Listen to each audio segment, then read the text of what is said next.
CRC 89.1 Radio y Cadena Radial Costarricense no se hacen responsables por las opiniones emitidas en este programa. Transcomer, puesto de bolsa de comercio, presenta A las 5 con Alberto Padilla.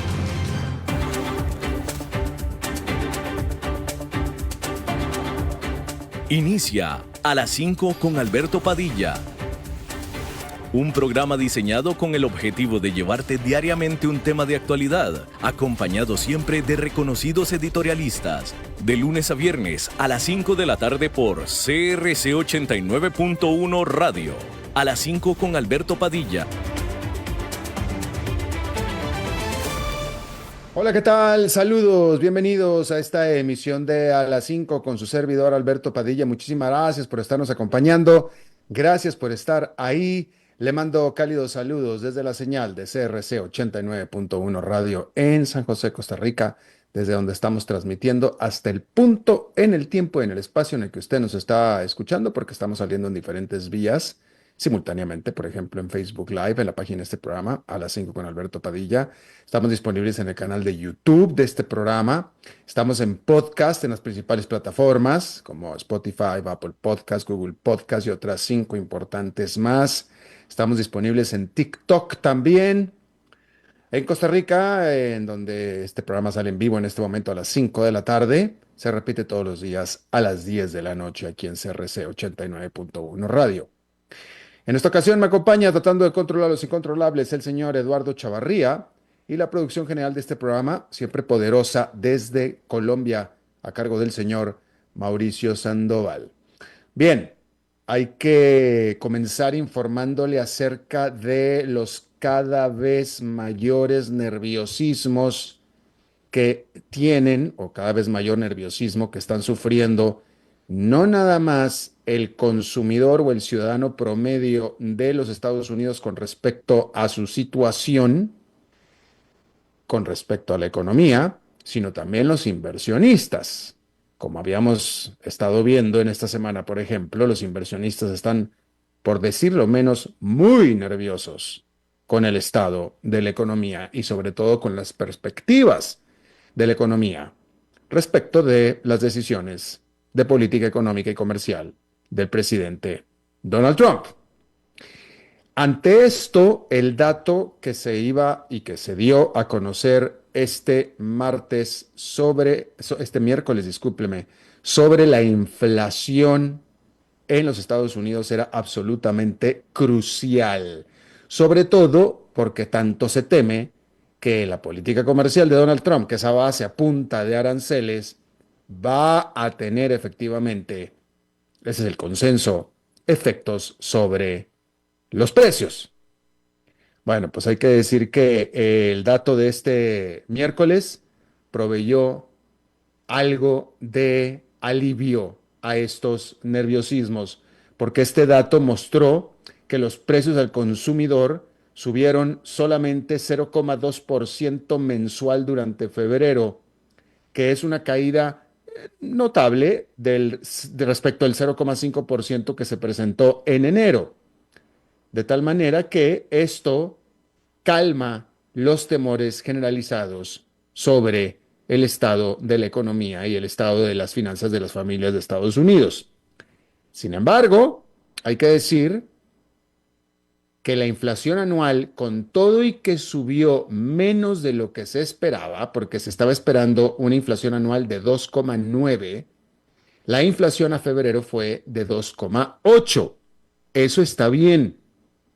Sin embargo, 2,8 sigue siendo, aunque todavía bajando, sigue siendo aún 0,8 puntos porcentuales por arriba de el famoso objetivo de la Reserva Federal del 2%. Y cada vez nos estamos tardando más en llegar a ese 2%. Ahora, de tal manera que la inflación sigue necia, pero al menos continúa con una tendencia bajista, muy lento, pero bajista. Pero ¿qué hay de los temores inflacionarios con respecto a las políticas de Donald Trump? Bueno, pues es que ese es el punto, que todavía los efectos de estas políticas no se reflejan ni se han hecho sentir sobre la economía real. Se ha hecho sentir sobre la percepción, sobre la perspectiva, pero no sobre la real de la economía de Estados Unidos. Porque las aranceles del 25% sobre el acero y el aluminio apenas comenzaron a surtir efecto este mismo miércoles. Y si Donald Trump sigue adelante con sus planes de imponer aranceles a muchos más productos como él ha estado amenazando a partir de los principios de abril del próximo mes, entonces no solamente habrá un repunte inflacionario, sino también una caída en la actividad económica. Cuando hay una actividad económica deprimida, o si usted quiere una recesión o actividad recesiva, con un aumento de precios, de precios al consumidor, es decir, con inflación, eso tiene un nombre y se llama estanflación. Y eso es lo que bien pudiera suceder si Donald Trump sigue adelante con su política comercial. No es opinión mía, es consenso. Y el propio Donald Trump lo ha aceptado. Él él lo dijo el domingo en una entrevista, el domingo lo dijo, probablemente vengan problemas, probablemente él no le llama problemas, él le llama una temporada de ajuste. Él no niega que vaya a haber inflación, no niega que vaya a haber recesión económica incluso, que eso fue lo que causó el desplome de los mercados a inicios de esta semana. Lo que él dice es que va a ser temporal nada más. Eso es lo que, o sea, él no niega todas estas cosas que estamos hablando acá. Entonces, no vaya usted a pensar que yo aquí lo estoy adoctrinando. No, yo aquí estoy reflejando lo que es el consenso de la comunidad económica y financiera en general. Y que el propio Donald Trump está de acuerdo. Él en lo único que disiente es que no será ni tan grave ni tan de largo plazo. Pero él acepta, lo dijo el domingo lo dijo, una etapa de ajuste y no descarta que pueda haber una recesión económica. Él está muy confiado, el resto de la gente no está confiada, definitivamente. Así es que bueno, entonces, recapitulando, la inflación anual de los Estados Unidos cayó a 2,8% en febrero, que es abajo de lo que estaba estimado o de lo que se estaba esperando de 2,9%. Sin embargo, decir que la inflación subyacente, que excluye a los volátiles precios de alimentos y energía, volátiles porque estos cambian en el corto plazo, muy corto plazo, esta inflación subyacente fue de 3,1%. Decir que este resultado levanta las expectativas de que la Reserva Federal pueda dirigirse hacia mayores recortes de tasas de interés pronto. Mientras tanto, sin embargo, de nuevo, estos resultados todavía no reflejan los efectos de los aranceles, que en teoría comienzan y que es su primer día este miércoles. Por cierto, que Canadá anunció que impondrá aranceles sobre 21,000 millones de dólares de importación de productos estadounidenses como respuesta a los aranceles que Donald Trump puso al aluminio y al acero canadiense a partir de este miércoles. Haciendo este anuncio, el ministro de Finanzas de Canadá, Dominic LeBlanc, dijo que los aranceles de Estados Unidos son injustificados. A esta decisión de Canadá le sigue la propia decisión de la Unión Europea de levantar aranceles por 28,000 millones de dólares. Esto hizo que las acciones de las automotrices cayeran todas. Decir que allá en Nueva York, esta jornada, al final, fue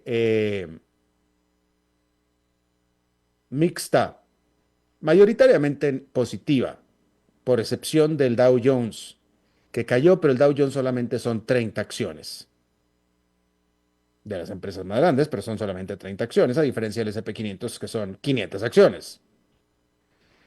Entonces el S&P 500 subió medio punto porcentual, el Nasdaq Composite ganó 1,22% de las pérdidas fuertes que presentaron ambos durante los últimos 3 meses, pero sobre todo durante la última semana. El índice industrial Dow Jones cayó 0,2%. Mientras tanto, el Banco Central de Canadá, el Banco de Canadá, recortó sus tasas de interés por un cuarto de punto porcentual, colocándolas en 2,75%, mientras que advertía que los aranceles de Donald Trump han causado lo que denominó una nueva crisis. El Banco Central de Canadá, que ha bajado sus tasas de interés en 7 ocasiones en los últimos 9 meses, dijo que la incertidumbre ya ha estado afectando a la inversión. Pero dijo y avisó que procederá de manera cauta con los siguientes recortes, balanceando los riesgos de inflación con un menor crecimiento económico.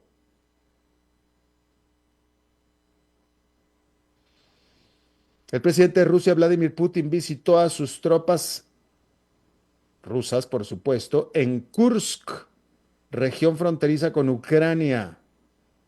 Esta visita de Putin es la primera desde que Ucrania realizó este asalto sorpresivo el verano pasado, y se da justamente al día siguiente de que Ucrania acordara en principio a un acuerdo a un cese al fuego de 30 días propuesto por Estados Unidos.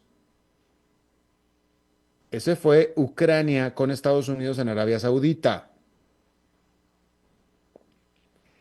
Este miércoles, el presidente Trump dijo que oficiales estadounidenses estaban viajando en ese momento ya a Moscú para presentar la propuesta en el Kremlin y ver qué dicen. Y ese es el compás de espera del mundo en este momento, ver qué dicen los rusos. Todavía no sabemos en el resto del mundo qué es lo que implica este acuerdo. Solo sabemos que Ucrania está de acuerdo. Acordó.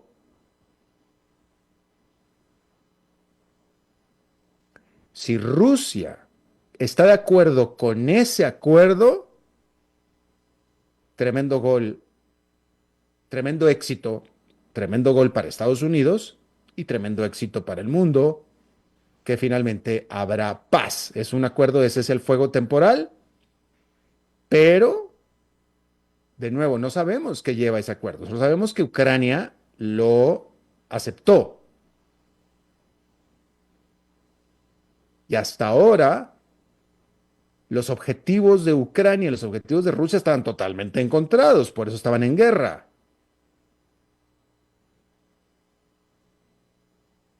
Entonces vamos a ver qué es lo que llevan en el portafolio estos oficiales estadounidenses a Moscú y las ganas de Vladimir Putin de aceptar ese acuerdo que llevan, que de nuevo es aceptado por Ucrania, que estaba completamente antagónico a los objetivos para la paz de Rusia. Entonces habrá que ver. Esperemos que mañana se defina esta situación.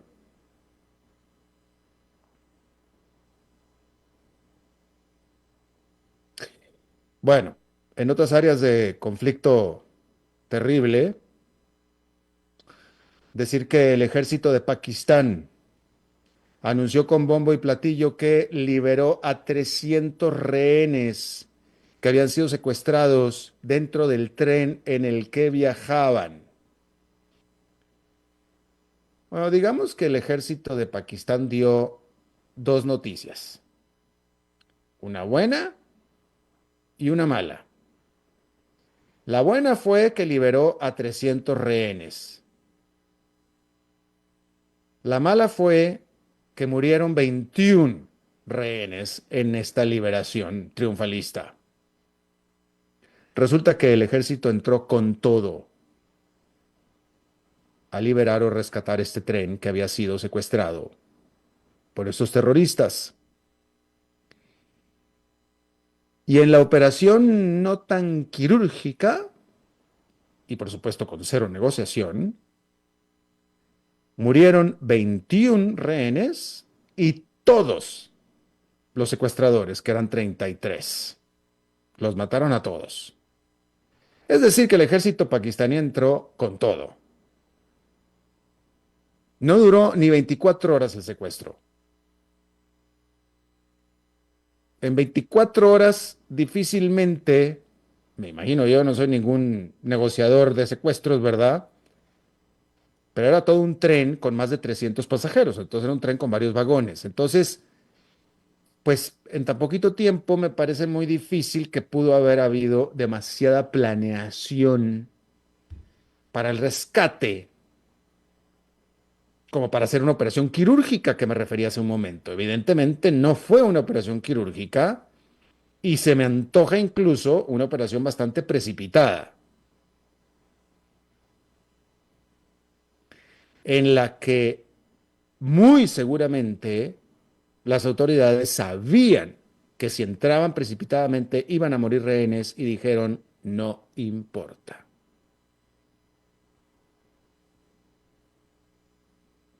Y pues no importó. Y murieron 21 rehenes, civiles, todos, y todos los 33 atacantes.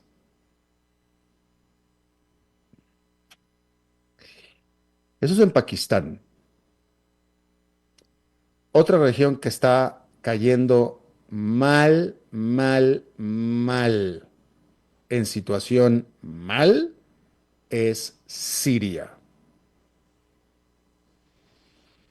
Recuerde que hace unos meses cayó el presidente Bashar al-Assad. Las imágenes que nosotros recibíamos acá en Occidente eran que el pueblo en general estaba jubiloso por el derrocamiento de lo que se supone que era un brutal dictador apoyado por Irán y por Rusia.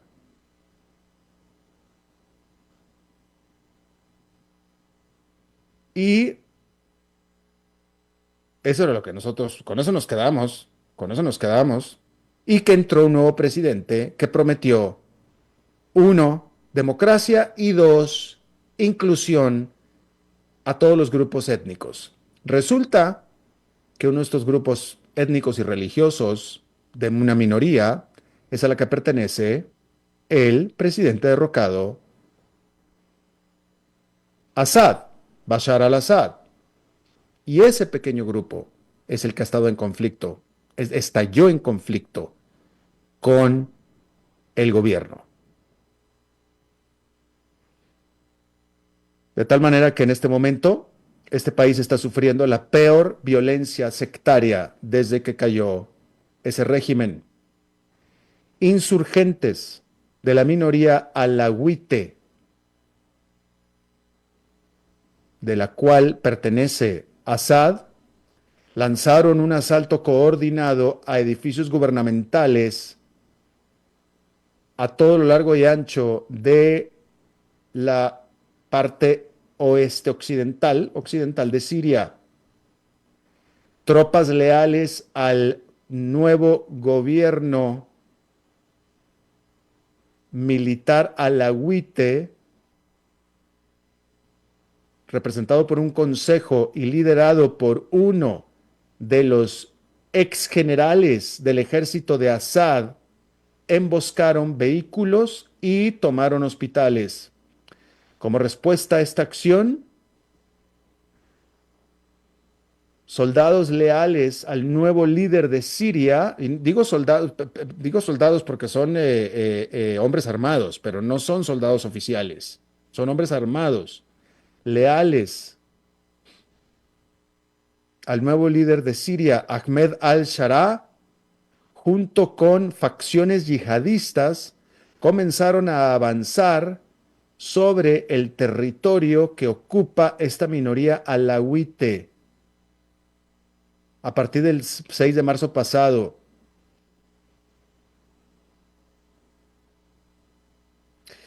la Red Siria de Derechos Humanos reporta que al menos 779 personas han muerto.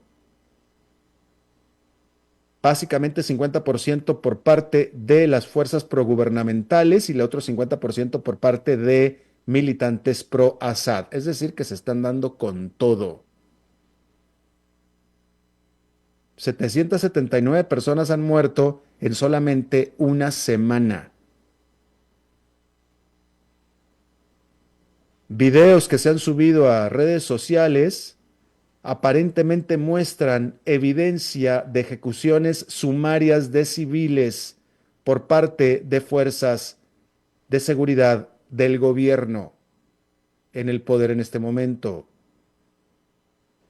El presidente Sharaa ha dicho que un comité de 7 miembros elegido por él investigará esta violencia y dará un reporte dentro de los próximos 30 días. Si sigue la violencia así, en 30 días se van a acabar con todo, ¿verdad? Y por supuesto que por tanto estos ataques representan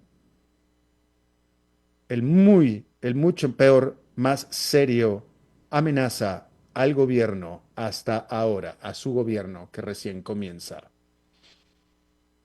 Terrible la situación que está sucediendo en Siria, terrible. Y quién sabe para cuándo va a acabar, ¿eh? Pues se están dando con todo.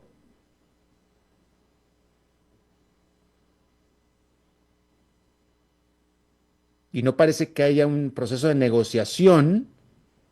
Este asunto no va a acabarse pronto. Y cada uno está peleando para la eliminación del otro, claramente.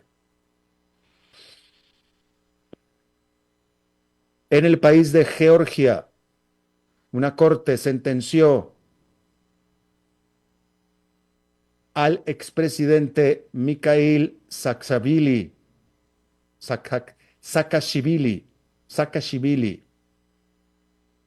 Lo sentenció a 9 años más de prisión por fraude. Por supuesto que Saakashvili califica estos cargos como motivados políticamente y ya estaba en la cárcel sirviendo una condena de 6 años. En su tiempo, Saakashvili estaba persiguiendo fuertes lazos con Occidente durante los 9 años que duró su presidencia antes de perder el poder al partido Sueño Georgiano, que es uno cada vez más amistoso con el Kremlin. Y esto fue en el 2013.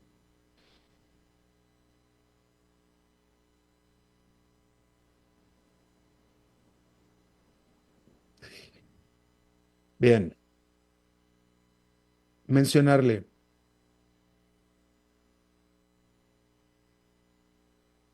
El primer ministro de Polonia, Donald Tusk, no confundir con Donald Trump, Donald Tusk, primer ministro de Polonia, este miércoles aterrizó en la capital de Turquía, Ankara. Fíjese cómo cada vez más líderes temerosos de Rusia, etcétera, se dirigen a Ankara, o si usted quiere, cómo cada vez Turquía tiene un papel más preponderante, porque está este presidente Recep Tayyip Erdogan, tomando preponderancia porque es el único miembro de la OTAN que tiene relación con Vladimir Putin. Recep Tayyip Erdogan es simpatizante, es amigo de Vladimir Putin y sin embargo Turquía es miembro de la OTAN, con fuertes lazos con la Unión Europea, por supuesto. Y entonces por eso Polonia, que es archienemigo de Donald Trump, perdóneme, de Vladimir Putin, me traicionó el subconsciente, se dirigió directamente a Ankara para hablar con Recep Tayyip Erdogan acerca de cooperación en defensa y seguridad. Tusk también quiere medir qué tanto y hasta dónde su anfitrión pudiera enviar a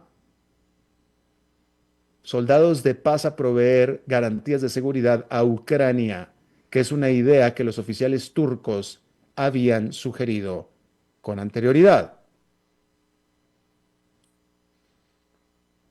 Por supuesto que Donald Tusk está muy preocupado por la posición de su tocayo Donald Trump de apoyar como ha hecho a Rusia, y él también se ha sumado a los llamados para que Europa aumente su gasto de defensa y reduzca su dependencia de los Estados Unidos, sobre todo un país como Polonia que está en la línea de ataque o está en sándwich entre Rusia y Europa. Recientemente Tusk había dicho que Polonia consideraría adquirir armamento nuclear y acrecentar al doble el tamaño de su ejército. Resulta que Turquía tiene el ejército, el segundo ejército más grande de la OTAN. Y sobre la última década, Turquía ha desarrollado su propia tecnología de guerra en el campo, incluyendo drones, y ha aumentado la producción de artillería de 155 milímetros. Y entonces vamos a suponer que Erdogan quiere ayudar a Tusk, pero no se espera que lo vaya a hacer gratis, de ninguna manera. El Kamen Tusk, o Erdogan, mejor dicho, va a esperar y pedir concesiones a cambio de cualquier ayuda que pueda colaborar con el rearmamento de Europa.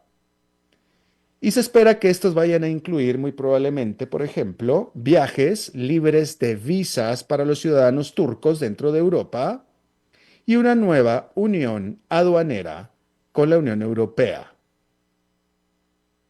Nada más.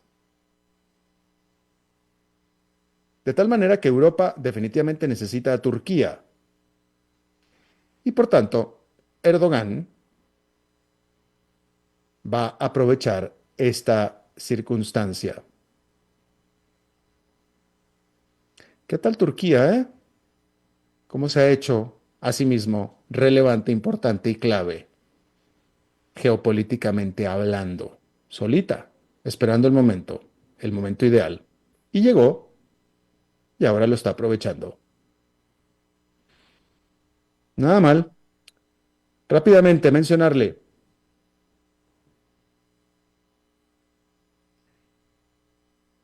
Ya hemos hablado de que Alemania, la economía de Alemania en general, está pasando por fuertes problemas y con la economía de Alemania, sus automotrices principales. Vamos a hablar específicamente de Volkswagen, que ha estado teniendo un terrible año.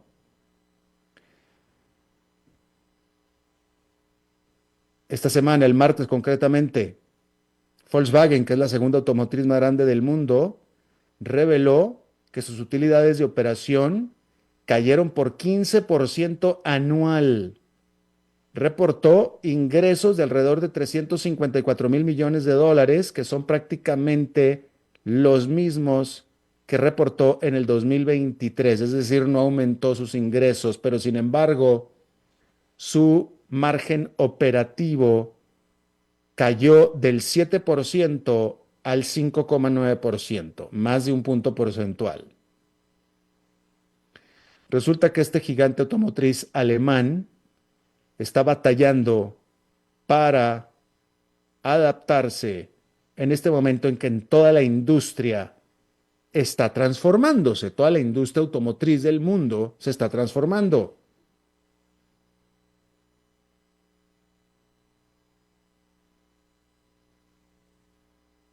Por supuesto que en el fondo de la transformación de la industria están la electrificación y el software,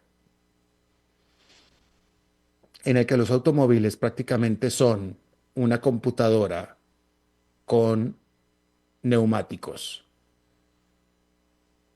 específicamente los automóviles eléctricos. Y este cambio tan profundo viene, la ola viene desde China, como usted sabe. Y China es precisamente una de las fuentes de los problemas de la Volkswagen, porque mientras que este país fue durante mucho tiempo una fuente significativa de rentabilidad para la Volkswagen, ahora esta empresa está perdiendo mucho territorio a manos de nuevas automotrices eléctricas chinas. Volkswagen dijo que sus ventas en China cayeron en el 2024 y confesó que su oferta de automóviles eléctricos no están enamorando a los consumidores chinos. Y entonces el revivir las ventas en China es tan solo uno de los problemas que tiene la Volkswagen. También tiene que lidiar con un achicamiento del mercado europeo y por supuesto que ahora encima la amenaza de aranceles por parte de Donald Trump a los automóviles que importa Estados Unidos de tanto las empresas productoras de automóviles en México y en Europa, donde están las fábricas productoras de Volkswagen. Así es que ahí lo tiene usted. Vamos a hacer una pausa y regresamos con nuestra entrevista de hoy. A las 5 con Alberto Padilla, por CRC 89.1 Radio. Transcomer, puesto de bolsa de comercio. 22 años cumpliendo al 100% con cada uno de nuestros inversionistas. El 96% de ellos volverían a invertir con nosotros y el 97% nos recomiendan. Números que hablan. Visítanos ya en www.transcomer.com. Inversiones inmobiliarias reales.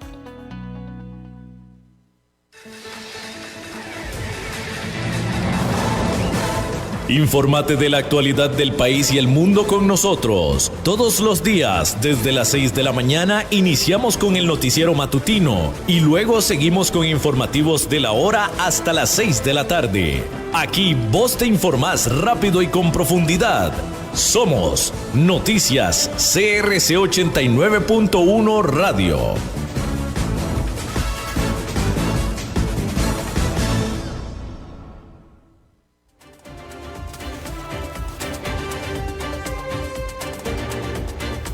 Continuamos escuchando a las 5 con Alberto Padilla. Muchas gracias por continuar con nosotros. Vamos a tomar esta historia que sucedió este martes, de este expresidente, él fue presidente, que durante su presidencia, uno de sus lemas de campaña y su misión principal como presidente de su país, que estaba cada vez más inmerso en violencia por las bandas de narcotráfico, dijo: mi misión principal va a ser luchar contra las bandas del narcotráfico. Y efectivamente luchó y luchó mucho contra las bandas de narcotráfico. Siempre que un presidente y vaya que tenemos experiencia en eso, anuncia que va a luchar contra las bandas del narcotráfico. Hay todo tipo de problemas porque la violencia siempre genera más violencia, etcétera, etcétera. Este presidente finalmente sale del poder y la noticia fue que este presidente el martes fue detenido, acusado por la Corte Judicial Internacional de cometer crímenes contra la humanidad, crímenes contra derechos humanos, en la manera en la que luchó contra la violencia en su país. Uno pudiera suponer que estamos hablando de cualquier presidente de América Latina, tal vez, pero no, estamos hablando de Rodrigo Duterte, expresidente de Filipinas, quien fue llevado de Manila a La Haya para enfrentar a la corte. Y la gran pregunta es, ¿qué no están haciendo todos los presidentes de América Latina o varios exactamente lo mismo? Está con nosotros y le agradezco muchísimo Julián Quintana. Él es abogado penalista, él es exdirector del Cuerpo Técnico de Investigadores de la Fiscalía General de Colombia. Julián, te agradezco muchísimo que estés con nosotros. A ustedes un saludo cordial para todos los oyentes y como siempre un honor acompañarlos. Infinitas gracias por la invitación. Primero que nada, abogado, ¿quién acusó a Rodrigo Duterte y de qué? Bueno, aquí tenemos un contexto bien interesante porque la justicia penal internacional, y esto para contextualizar a quien nos escucha, se supone que es una instancia de justicia universal y de justicia universal frente a delitos de lesa humanidad. ¿Qué significa eso? De alto impacto contra la existencia de la vida de los seres humanos. Entonces aquí no estamos frente a un delito aislado, frente a un homicidio, frente a una determinación de un acto delincuencial, sino que estamos frente a políticas de Estado que ordenaron desapariciones, masacres y asesinatos extrajudiciales en casos precisamente donde en un contexto supuestamente de persecución estatal se dio lamentablemente unos hechos donde se vulneraron estos derechos fundamentales. Entender una cosa, yo creo que es repudiable desde cualquier punto de vista que existan crímenes en contra de la humanidad. Lo que sí creo que no está bien es que haya diferentes balanzas al momento de adoptar decisiones de justicia. Porque si uno ve la realidad del mundo, creo que el caso de Filipinas se puede replicar en varias partes del universo. No solamente allí, no vayamos tan lejos, en Venezuela. En Centroamérica también tenemos unos casos gravísimos en temas de derechos humanos. Incluso hasta en Colombia también lo podemos decir. Rusia, o sea, hay unos países que realmente tienen una connotación de eliminación sistemática de seres humanos, donde la Corte Penal Internacional poco o nada ha hecho. Y creo que esa es la reflexión que se tiene que hacer de fondo y es repudiable, claro, lo que se hizo. Y obviamente es un tema de investigación, tendrá que afrontar un debido proceso, presentar sus pruebas, ser vencido en juicio. Pero mientras tanto, la gran pregunta que se hace uno como abogado ciudadano es, ¿y qué pasa en el resto del mundo? Porque entonces allá la justicia no funciona. Y creo que es un debate interesante. Definitivamente, y de ahí el origen de esta entrevista. ¿Quién lo acusa a Duterte? ¿La propia Corte en La Haya? ¿Ellos fueron quienes impulsaron esta acusación y lo señalaron y quienes tienen las pruebas y recabaron las pruebas? Así es. Recordando que la Corte Penal Internacional tiene dos esferas. La primera es la investigación que lo hace el fiscal de la Corte Penal Internacional, quien es el encargado de recolectar el sinnúmero de pruebas, es decir, que realmente haya sido una vía sistemática de eliminación de seres humanos. Y este fiscal que puede adoptar medidas cautelares acusa frente al Tribunal de la Corte Penal Internacional. Es decir, que aquí tenemos una línea de investigación y una línea de juzgamiento, la cual tendrá que enfrentar este mandatario. Sin duda alguna, hay que vencerlo en juicio. Y eso precisamente es lo que se desarrollará en las próximas sesiones. Exactamente. Y bueno, como usted bien dice, abogado Quintana, en América Latina no estamos exentos. En América Latina hemos tenido muchos casos de presidentes que en su lucha, hablando específicamente del narcotráfico y también de pandillas, han sido señalados por cometer todo tipo de de actos violentos. Lo que pasa que para luchar contra el narcotráfico y luchar contra la violencia, como usted sabe, pues hay que ser violentos porque pues si no, ¿cómo no se puede, no? ¿Qué es lo que alega Rodrigo Duterte? Pero mi pregunta es, ¿tenemos en primera instancia, así por encimita, desde acá, desde nuestro lado, tenemos alguna evidencia de que Rodrigo Duterte fue particularmente más brutal que cualquier otro de nuestros líderes en América Latina en la lucha contra el narcotráfico y las pandillas? Mire, es que es una pregunta que a la final puede sonar su respuesta un poco subjetiva. ¿En qué sentido? Yo soy un convencido de la legitimidad del Estado frente a la lucha contra la delincuencia de manera frontal. ¿Y eso qué significa? Que hay que desarrollar todo el imperio de la violencia frente al delincuente y frente al crimen organizado. Eso no se puede malinterpretar como si fuera una política de exterminio al ciudadano.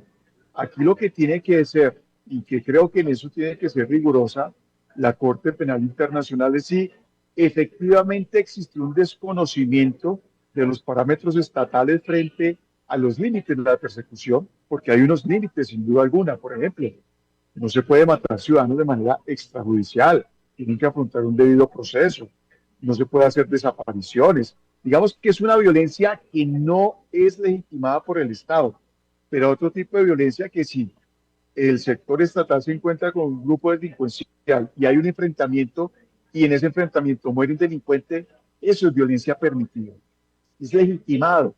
Entonces, esa gran diferencia creo que es lo que la Corte tiene que tratar de establecer, porque puede darse en el ejemplo del caso Fujimori, que fue lo mismo. Fujimori, un presidente que es adorado en el Perú sin duda alguna, adorado, pues que también de una lucha frontal frente a la delincuencia acabó un grupo guerrillero que es Sendero Luminoso y terminó también juzgado por crímenes de lesa humanidad.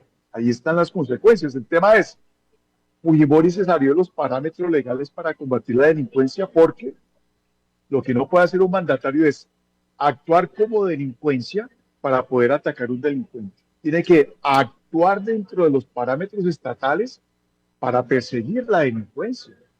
Y sin ir tan lejos, en Colombia también hay un debate muy candente frente al presidente Uribe, que hizo lo mismo, combatió frontalmente a la guerrilla y hoy muchos de sus victimarios que hoy hacen parte del Congreso, que hoy hacen parte del gobierno, quieren juzgarlo precisamente por sus actos. Y es tan así que no han encontrado absolutamente nada. Y termina hoy un presidente de Colombia en juicio por un delito que no tiene ninguna relevancia penal en mi concepto y es por sobornar unos testigos. Entonces, mire que tampoco la justicia puede ser utilizada con fines políticos, que es lo que pasa mucho. Yo realmente, y esto es una opinión, creo que lamentablemente la Fiscalía de la Corte Penal Internacional tiene una agenda política. Y esa agenda política es beneficiar a la izquierda radical que tanto daño le está haciendo al mundo el comunismo y atacar desde el punto de vista judicial a presidentes que democráticamente han tenido el valor, han tenido la entereza de atacar la delincuencia. Y lamentablemente eso es lo que estamos viendo en el mundo, es una opinión mía. Y me acaba de contestar la siguiente pregunta que le iba a hacer, justamente, que era sobre el sesgo de la Corte Internacional, y la iba a complementar la pregunta preguntándole qué pruebas tenemos de eso. ¿Qué le hace a usted tener esa opinión de la Corte Internacional? A ver, uno no entiende cómo un fiscal de la Corte Penal Internacional se pasea sonriendo con un Nicolás Maduro y no pasa absolutamente nada con este régimen autoritario y que sí tiene varios asesinatos encima y también políticas estatales de eliminar al contendor político y encarcelarlo. Es inconcebible entonces que un Maduro ande sin ningún problema con el fiscal de la Corte Penal Internacional y que no haya ninguna repercusión desde el punto de vista de reacción de justicia. Eso es inadmisible. Entonces no puede ser posible que tengamos un expresidente de Filipinas y un expresidente de Maduro que frente a la justicia penal internacional parece que uno es más delincuente que el otro. Y eso no puede ser posible. Creo que esto le hace mucho daño a la justicia. Creo que desnaturaliza el objetivo Corte Penal Internacional, y no en vano, el presidente de los Estados Unidos sancionó al fiscal de la Corte Penal Internacional, precisamente por esos sesgos.